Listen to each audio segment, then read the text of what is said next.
విదేశాల వనితలకు సారెపోసి పంపేది, భారతీయ సంస్కృతిని సగర్వంగా చాటేది, మన జాతీయ జెండాకు సమానంగా నిలిచేది.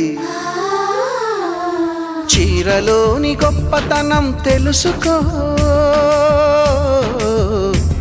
ఈ చీర కట్టి ఆడతనం పెంచుకో. సింగారమనే దారంతో చేసింది చీర, ఆనందమనే రంగులనే అద్దింది చీర, మమకారమనే మక్కంపై నేసింది చీర. చీరలోని